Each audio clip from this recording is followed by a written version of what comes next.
Declaro aberta a sessão desta terça-feira, 7 de julho. Iniciemos de acordo com o regimento. Leitura, discussão e aprovação da ata da sessão anterior. Do Cláudio. Aprovo, senhor presidente. Doutora Maria Neise. Aprovo, excelência. Aprovada. Expediente, Ana Cláudia. Não há excelência. Não há expediente. Passemos à etapa seguinte, que é conferência e assinatura de acordos de desembargador Glauber Rego. Nenhum, senhor presidente. Doutora Maria Neise. Não tenho, presidente. Não tem. Eu também não tenho, então passemos aos julgamentos propriamente ditos. Temos aqui na etapa de pedido de sustentação oral, na sessão de hoje, do PJE, o primeiro é um habeas corpus liminar, número 080-5118, da relatoria de doutora Maria Neise, impetrando doutor Cidilon e paciente Rodrigo Costa dos Santos. O doutor Cidilon estava aí no começo da sessão, que eu vi a imagem de Sua Excelência. Então, está aqui. Vossa Excelência dispensa a leitura do relatório. Dispenso, senhor presidente. Senhora relatora, ele está dispensando a leitura do relatório e dispõe de 10 minutos regimentais. Uma palavra, doutor Cidilon. As minhas saudações ao senhor presidente, desembargador Glauber, doutora Maria Neise, doutor Zé Alves, sempre muito cortês, sempre muito cavalheiro, a assessoria da Câmara, os colegas advogados, minhas senhoras e meus senhores.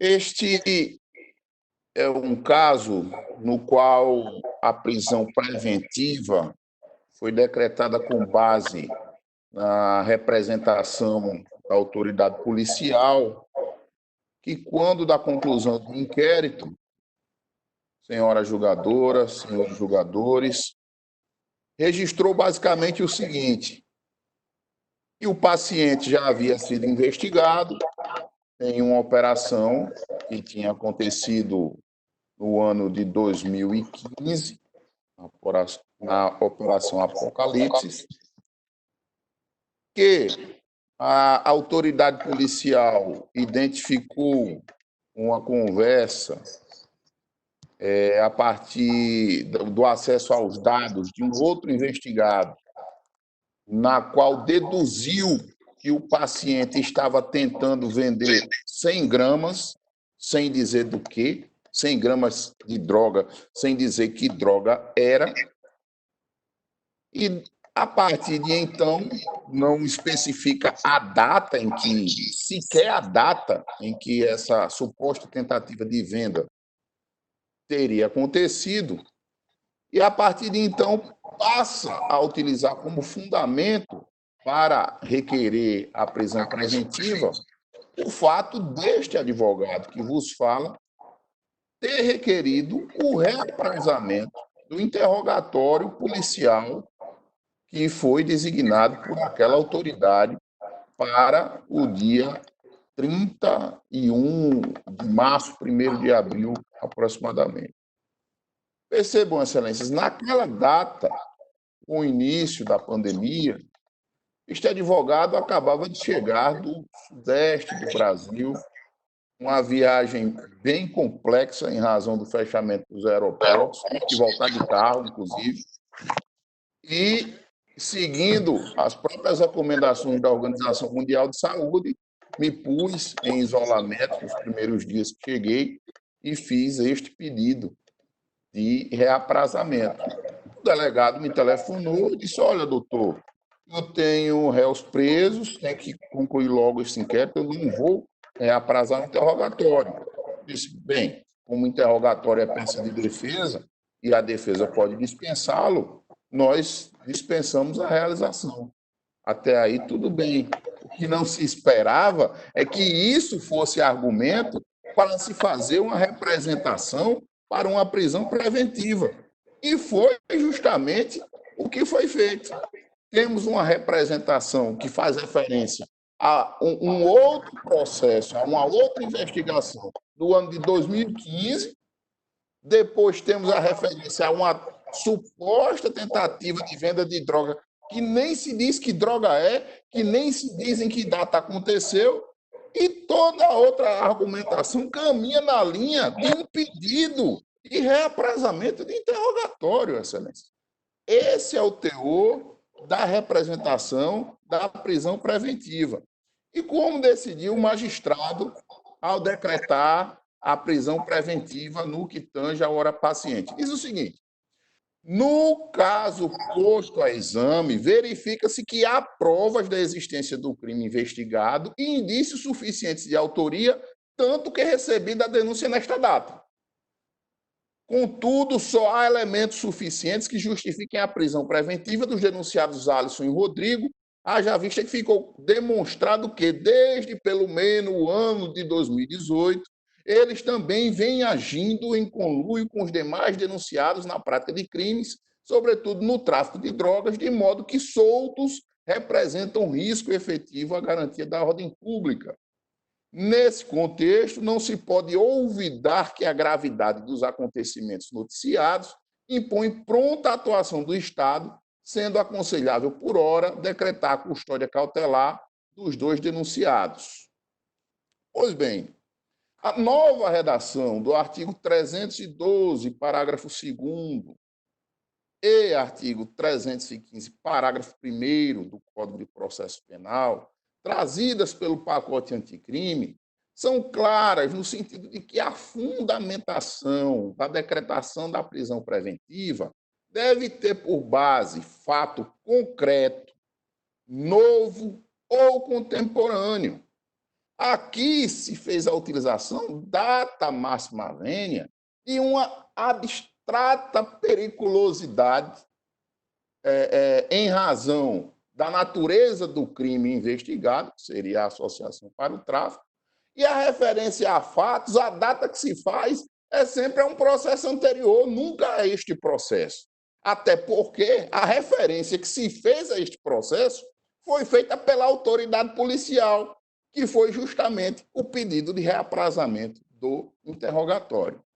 Ainda, o artigo 313 do Código de Processo Penal, em seu parágrafo 2º, diz o seguinte: não será admitida a decretação da prisão preventiva com a finalidade de antecipação de cumprimento de pena ou como decorrência imediata da investigação criminal ou da apresentação ou recebimento da denúncia. E foi justamente isso, renovada a vênia, que o magistrado de primeiro grau fez, e inclusive consignou expressamente: olha, eu estou decretando porque eu estou recebendo a denúncia neste momento. Ou seja, não temos um fato concreto, temos uma alegação a respeito da gravidade abstrata do delito, de uma violência abstrata. Não temos a indicação de um fato novo ou contemporâneo, sempre se faz referência a uma outra investigação que teria ocorrido no ano de 2015 e se transformado em processo no ano de 2018, não a este caso específico. A referência que se faz, supostamente, de fato novo, que o delegado faz neste caso específico ele tentou vender 100 gramas de drogas. Que droga? Qual foi a droga? Foi 100 gramas de crack? Foi 100 gramas de maconha? Foi 100 gramas de cocaína? Nem a isso a autoridade policial se deu ao trabalho de apontar. Nem a isso. Disse apenas que o diálogo se referia a uma venda de 100 gramas. E aí o argumento mais forte da autoridade policial de que um pedido de reaprazamento de um interrogatório, cujo comparecimento sequer era obrigatório, é que vem a calhar como o seu fundamento pessoal para se pedir essa prisão preventiva. Isso chega a ser constrangedor até mesmo para o exercício da advocacia, e com a boa técnica se esclarece aos clientes que ele tem direito de não autoincriminação, que o interrogatório é peça de defesa, que falar no interrogatório não é obrigação, mas é direito de se defender. A gente diz tudo isso, mas na prática o que vê é que se tenta colocar isso em prática, isso é transformado num argumento para fins de condenação sumária, para fins de execução antecipada de uma pena. Desculpem a exaltação, mas realmente, excelências, este caso, excepcionalmente, nos causa indignação, até pelo próprio desrespeito que se faz à atividade de advogado, neste caso, perpetrada pela autoridade policial, ao enveredar por esta linha de achar que se pode fundamentar uma representação de prisão preventiva com base nesses argumentos. Portanto, sem mais delongas, é que o impetrante requer que esta ordem seja concedida, se não para dar liberdade provisória ao paciente, mas para substituir o decreto de prisão preventiva por medidas cautelares diversas da prisão. São essas as razões. Muito obrigado. O Ministério Público pede a palavra. Excelência, apenas para reiterar o parecer, eu vou ler apenas a ementa.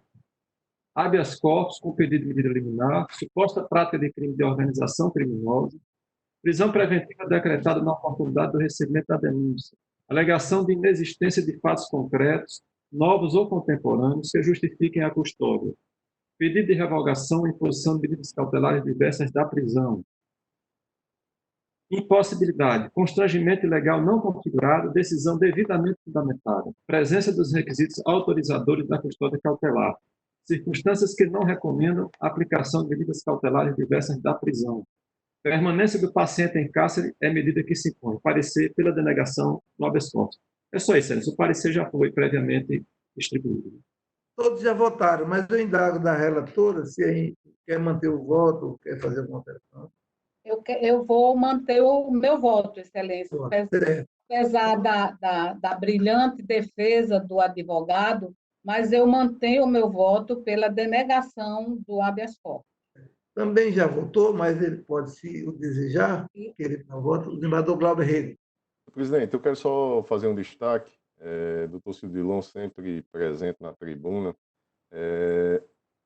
A argumentação trazida nesta oportunidade, ela é direcionada quase que em sua totalidade a eventuais ilegalidades praticadas pela autoridade policial. Esta Câmara Criminal, ela não é competente, ela não tem competência para analisar e julgar eventuais atos arbitrários, ilegais, que possam importar em cerceamento do direito de ir e vir do paciente. Então, neste aspecto, senhor presidente, eu não conheço da ordem e, no mais, com relação às ilegalidades apontadas na decisão que decretou a preventiva, eu concordo com a relatora e denego a ordem. Este é o meu voto, senhor presidente, apenas com esse adendo de não conhecimento das ilegalidades apontadas relacionadas à autoridade policial. Obrigado, desembargador. Eu também acompanho o voto da relatora e posso proclamar que a unanimidade a Câmara denega a ordem aqui julgada. Muito obrigado, doutor Cidilon. O segundo Obrigado, senhor presidente. Obrigado. O segundo processo é o de número 15 da pauta, também habeas corpus com liminar, é o de número 080 50 58. Doutora Neise é a relatora também. Impetrante Igor de Castro, paciente Antônio Luiz. O advogado, doutor Igor, está presente? Ana Cláudia, ele está presente? Eu acho que ele saiu, desembargador. Ele E está saiu, mais... passemos adiante. Com a palavra, a relatora. Eu estou também conhecendo e denegando essa ordem de habeas corpus. Desembargador Glauber, como vota? Acompanho a relatora, senhor presidente. Eu também acompanho e proclamo que a unanimidade a Câmara acompanhou o voto da relatora. O terceiro processo de sustentação oral e último dessa pauta é um habeas corpus número 20, e a numeração dele é 080 5097, impetrante Dr. Edberto Rodrigo, paciente Laísa Cardoso e eu sou o relator. O doutor Edilberto está presente? Está. Vossa Excelência dispensa a leitura Bom dia, Excelência. do relatório, doutor Edilberto? Dispensa, Excelência. Dispensado, Vossa Excelência dispõe de 10 minutos. Obrigado, Excelência. Bom dia a todos. Mais uma vez aqui, voltando à sustentação na Câmara Criminal do Rio Grande do Norte. A gente está nesse HC fazendo um pedido de manutenção da prisão preventiva. Este HC, nós estamos pleiteando que seja mantida a prisão preventiva. Agora, mantida a prisão preventiva com a aplicação do regramento do artigo 318-A, 318-B do nosso CPP. O procurador José Alves está presente, ele normalmente lê muito o parecer ministerial, e eu vou começar pelo parecer ministerial. O parecer ministerial, com base no artigo 318, inciso 5 do CPP, que é aquele que fala que se pai ou mãe de criança menor que 12 anos, existe a possibilidade de substituição da prisão preventiva pela prisão domiciliar. Com todas as vênias ao Ministério Público e pedindo, inclusive, uma atenção maior aos nobres julgadores, nesse caso específico, eu sei que a atenção sempre é redobrada, mas uma atenção bem maior nesse caso específico. A base do nosso HC é com o pedido do artigo 318, inciso A e B.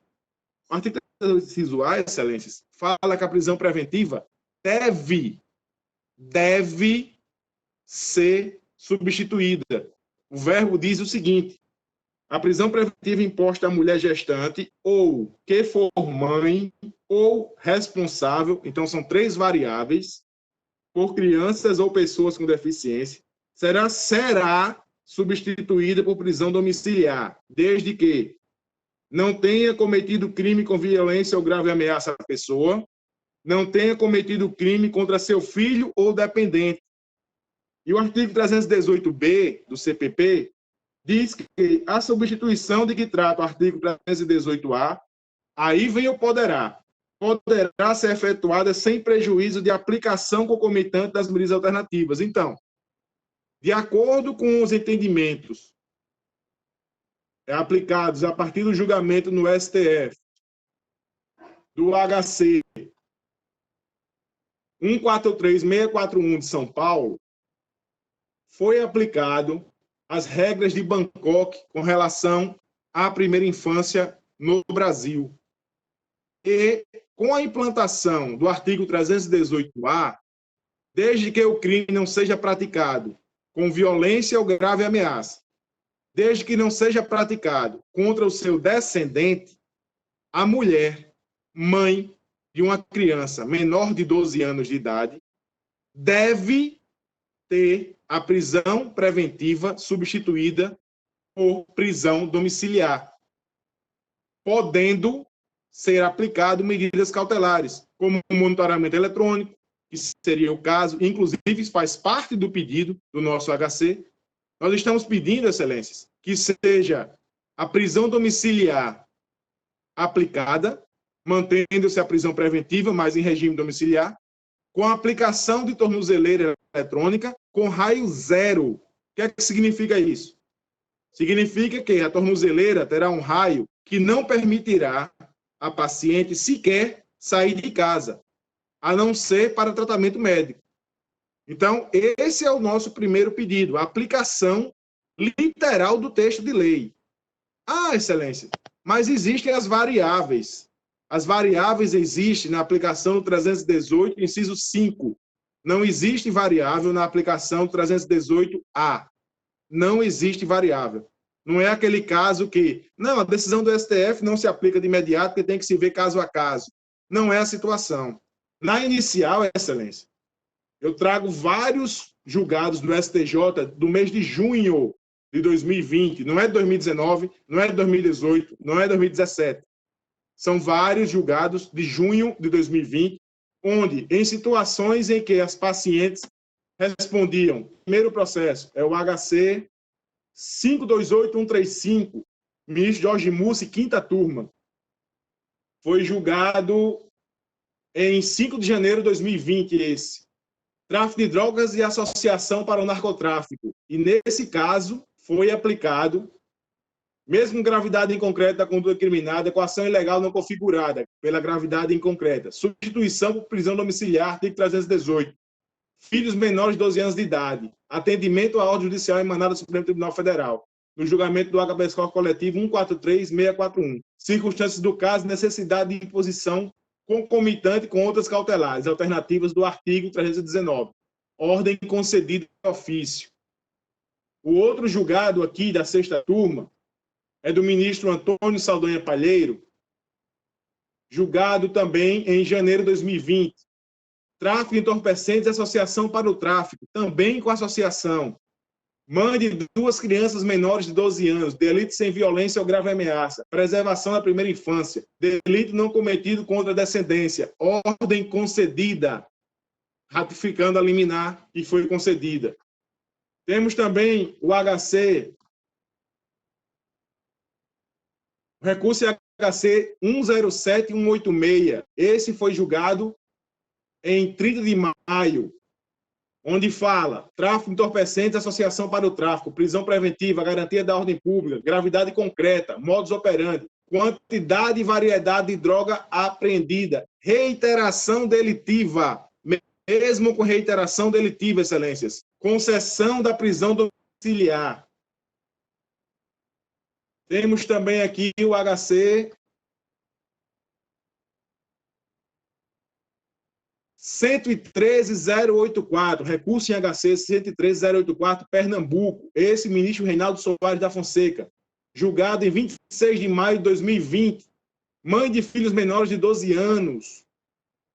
Também, ordem concedida de ofício. E aí, excelência, eu tenho aqui, só de 2020, foram juntados, a inicial ficou muito grande, mas foram juntados 17 decisões do STJ, em situações bem mais graves, onde existe tráfico e associação, em situação de reiteração delitiva, em situação de mulher que foi condenada em primeira instância, com sentença condenatória, e foi aplicado o artigo 318-A. Porque o 318-A, ele diz, será aplicada a prisão domiciliar. Então, excelência, esse é o primeiro pedido. Um minuto. Obrigado, excelência. E o segundo pedido é com relação à saúde. Está comprovado também no HC que a ré é portadora de asma crônica, está dentro da recomendação do STJ ou do CNJ. Eu sei que recomendar não é obrigar, mas o tratamento que ela está se impondo dentro da unidade prisional está sendo feito porque a família está comprando a medicação e foi juntado a comprovação. Então, o Estado não tem condições de manter a saúde da paciente. Então, a paciente é mãe de uma criança de 5 anos de idade, pode sim, pode não, deve ter a prisão domiciliar aplicada, por favor, e ainda tem uma doença crônica respiratória que agrava mais ainda a situação dela, que está sendo tratada porque a família está comprando a medicação. Diante disso, excelências, venho com todas as vênias pedir, ao entendimento diferente, pedir que seja confirmada a prisão preventiva, mantida a prisão preventiva, entretanto, seja feita de forma domiciliar, com base no artigo 318-A do nosso CPP, com aplicação de tornozeleira eletrônica com raio 0. É isso que espero, excelência. Muito obrigado. O Ministério Público tem a palavra. Senhor presidente, doutor, esqueci o nome dele agora. Muito bem. Edberto. Doutor Edberto. Doutor Edberto sempre faz uma exposição muito bem feita. E, às vezes, a gente fica até pensando em aderir ao pensamento dele. Mas, como o Ministério Público tem a defesa da sociedade como parâmetro maior, geralmente a gente tem posições divergentes. E eu já tive a oportunidade de me pronunciar nessa Câmara Criminal com relação a esses dispositivos e prevê essas possibilidades de criança menor de 12 anos, essa questão agora trazida pela pandemia da Covid-19, necessidade de recomendação 62. Então, tudo isso, na visão do Ministério Público, tem que ser analisado, levando em consideração a sociedade. E quando eu falo em garantia de ordem pública, e a gente sempre tem como previsão, é a necessidade de resguardo de cada um de nós, porque se a ordem pública, ela se aplica a todos os cidadãos, a todas as pessoas da sociedade. Então, esse parecer foi elaborado pela 12ª Procuradoria, Dr. Fernando Vasconcelos, e eu estava lendo aqui, enquanto o doutor Edberto estava fazendo a explanação dele, e vi algumas posições muito interessantes. Eu vou ler a emenda do parecer. A emenda diz o seguinte: constitucional e processual penal, habeas corpus com pedido liminar, tráfico de drogas, encarceramento domiciliar, artigo 318, inciso 5 do Código de Processo Penal, que foi isso que o doutor Edberto mencionou, depois do 319. Extensão da tese STF-HC 143.64 de São Paulo, paciente com filho menor de 12 anos incompletos, imprescindibilidade de cuidados aos filhos menores não comprovada, sistema penitenciário, risco de contágio pela Covid-19, paciente portadora de doença crônica, resolução número 62 CNJ, que não garante soltura, avaliação de todas as circunstâncias fáticas do caso, complexidade da causa, quantitativo de drogas, possibilidade de envolvimento com organização criminosa, necessidade da custódia demonstrada, constrangimento ilegal não configurado e parecer pela denegação do habeas corpus. E no corpo da peça, eu verifiquei o seguinte: quando da decisão que homologou a prisão em flagrante, eu extraio o seguinte terceiro: autuadas Priscila Bernardo, Laísa Cardoso Bezerra Gabinho, Maria Eduarda Vaslin, Jéssica Elisa Rodrigues, desembarcaram de voo proveniente de Guarulhos, em São Paulo, no aeroporto de São Gonçalo do Amarante, portando malas com drogas. As circunstâncias do caso demonstram periculosidade, considerando a quantidade de droga apreendida, vez que cada uma das autuadas transportava vários quilos de maconha. Além disso, o contexto fático indica a organização do grupo, vez que se trata de tráfico pela via aérea, com vários transportadores, crime esse praticado apesar do período de restrição sanitária, com pandemia em curso representativa de risco de vida. Quanto à substituição da prisão preventiva por outra medida cautelar, as circunstâncias do caso não recomendam, vez que nenhuma das medidas do artigo 319 do Código de Processo Penal se mostra suficiente para evitar a reiteração do ilícito.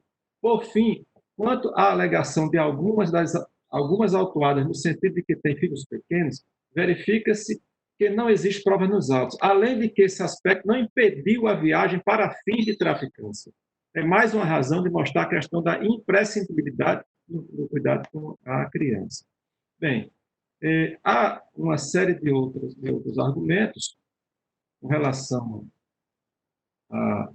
a não atender o pedido, que, da forma como o doutor Edberto mencionou, ele já começou dizendo: eu estou querendo que seja mantida a prisão preventiva. De fato, mas uma prisão preventiva, prisão domiciliar, como o doutor Edberto fez referência, é necessário que a segregação cautelar, a prisão em si, não seja suficiente. E na visão do Ministério Público, ela não é suficiente, levando em consideração que não é só uma, são várias mulheres que foram encontradas em via aérea, na época de pandemia, transportando vários quilos de droga, no caso de maconha. Aqui tem outra informação. Menciona o seguinte: isso no corpo do parecer. Aqui, a documentação médica colacionada como prova pré-constituída da impetração, em relação ao segundo argumento, não se coaduna com a pretensão libertária. Ao contrário, demonstra que pouco tempo depois de ter recomendação de afastamento das atividades laborais regulares, em 18 de maio de 2020, viajou da cidade em que reside, João Pessoa, para São Paulo e depois se deslocou para São Gonçalo do Amarante, onde foi preso em flagrante, dando-se origem ao processo originário da presente ordem. Ou seja, mesmo supostamente pertencendo ao chamado, entre aspas, grupo de risco para a Covid-19, a paciente estava se expondo continuamente, longe de qualquer isolamento social, inclusive fazendo viagens aéreas, situação que, até prova em contrário, afasta o argumento do impetrante. Então, Excelência, o Ministério Público ele reitera o parecer pela denegação, entendendo que a segregação, a prisão, e não a prisão domiciliar, mas a prisão, sim, como vem sendo efetuada, nesse caso, pelo menos até o momento, é a opção que se tem. Só isso, Excelência. Muito obrigado. O meu voto é um pouco longo, foi feito em 15 folhas, mas eu dei acesso aos 2 julgadores, mas pela importância do assunto, pela veemência com que o advogado fez sua sustentação oral e a veemência também feita agora pelo Ministério Público, eu vou ler alguns trechos do meu voto para não pairar dúvida. Digo o seguinte no voto: o cerne da presente ordem de habeas corpus consiste em analisar suposto constrangimento ilegal imposto à paciente Laísa Cardoso Bezerra Gabinho, em face de lhe ter sido negada a conversão da prisão preventiva em domiciliar, alegando, para tanto, que é mãe de um filho menor de 12 anos, fazendo assim jus aos efeitos do habeas corpus 143.641, julgado pelo Supremo Tribunal, e ser portadora de doença crônica, o que a enquadra no grupo de risco de contágio pela Covid-19, na forma da Resolução 62 do CNJ. Razão não assiste ao impetrante. Extrai-se dos autos que a paciente foi presa em flagrante pela suposta prática do delito de tráfico ilícito de drogas, com outras 4 pessoas, após desembarcar de voo proveniente de Guarulhos, São Paulo, no aeroporto de São Gonçalo do Amarante, portando malas com drogas, tendo a prisão sido convertida em preventiva para garantia da ordem pública. Ao homologar o flagrante, examinando a pretensa substituição da prisão preventiva por outra medida cautelar, o julgador da primeira instância, na esfera do plantão judiciário, aí faz as sustentações dele lá, alega que foram quase 50 quilos de droga, e diz ainda, por fim, quanto à alegação de algumas autuadas, no sentido de que tem filhos pequenos, verifica-se que não existe prova nos autos, além de que esse aspecto não impediu a viagem para fim de traficância. Citação do juiz de primeiro grau. Continua, registre que a substituição da prisão preventiva por domiciliar encontra respaldo legal no artigo 318 do CPP, sendo exigido, para tanto, prova idônea dos requisitos estabelecidos no mencionado dispositivo. Aí cito o dispositivo legal na sua íntegra, e me abstenho de ler para não me tornar mais cansativo. Continuo. Acerca do assunto, destaca-se o recente entendimento da segunda turma do Supremo Tribunal Federal, que tem por objeto a liberdade de locomoção das mulheres presas preventivamente que ostentem a condição de gestantes, de puérperas ou de mães de crianças sob sua responsabilidade. Porém, é importante esclarecer que referido benefício não constitui direito subjetivo da acusada, devendo ser submetido à apreciação do juízo, caso a caso, a possibilidade ou não do deferimento da prisão domiciliar. E faço aqui uma citação da nossa Câmara Criminal, da relatoria do desembargador Glauber Rego. E vou dando sequência até que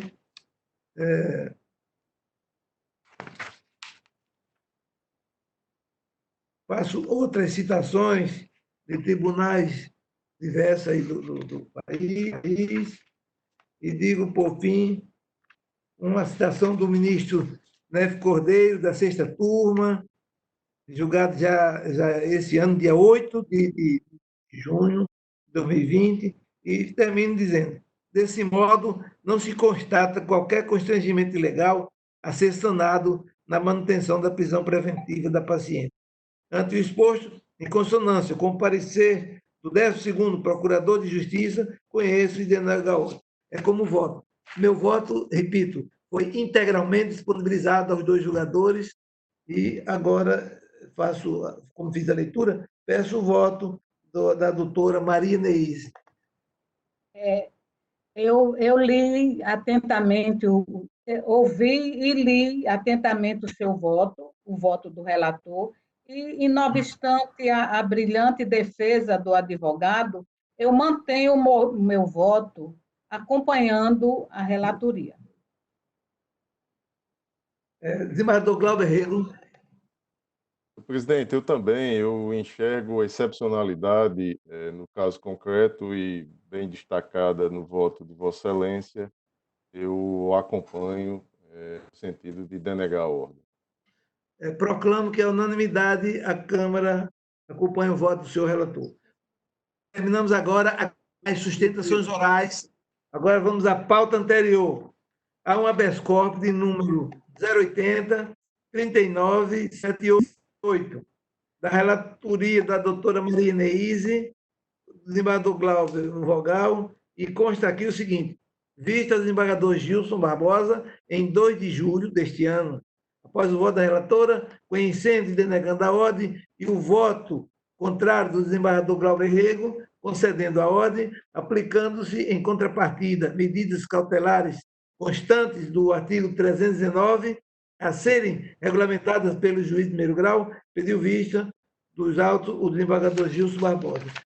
E meu voto é voto vista, que eu fazia a juntada. Eu digo o seguinte: diante do pedido de vista e após a análise dos autos, acompanho o posicionamento da relatora Maria Neise de Andrade Fernandes, consequentemente, votando pela denegação da ordem.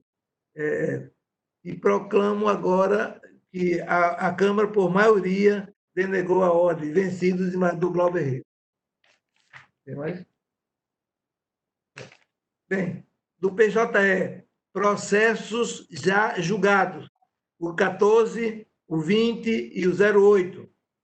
Pedido de parecer oral tem o 26, é o desembargador Glauber. Tem a palavra, desembargador Glauber. É o de número 26. Presidente, a preliminar no sentido de não conhecer da matéria que questiona os fundamentos da prisão preventiva por ausência da prova pré-constituída. E aí eu peço o opinamento ministerial. Não foi juntada a decisão decretou a preventiva. É só para esclarecer, desembargador Gil, o desembargador é o 080 52 98. Isso. Então, essa ele alega a ausência de fundamentação na decisão preventiva que ele não juntou e excesso de prazo da prisão. Eu não conheço nessa primeira parte, né? Conheço na segunda e denego a ordem. Eu estou vendo aqui que não foi juntada a íntegra da decisão. Então, se não foi juntada, não se tem a prova pré-constituída. Por essa razão, eu opino pelo acatamento da preliminar que Vossa Excelência suscita. Obrigado, doutor Zé Alves. E no restante da matéria, que é o excesso de prazo, senhor presidente, eu conheço e denego. Eu sou revisor e acompanho integralmente o voto do relator, pedindo agora a manifestação da doutora Maria Neise. Acompanho integralmente o relator. Proclamo, então, que a ordem foi denegada à unanimidade. Todos os outros, à unanimidade, acompanhou-se o voto do relator. Há algum processo que escapou à nossa apreciação? O 15, Não, senhor presidente. Todos julgados. Doutora Maria Neise. Não, só que quando o senhor relatou aí, presidente, esqueceu de falar do 15. Não, foi julgado.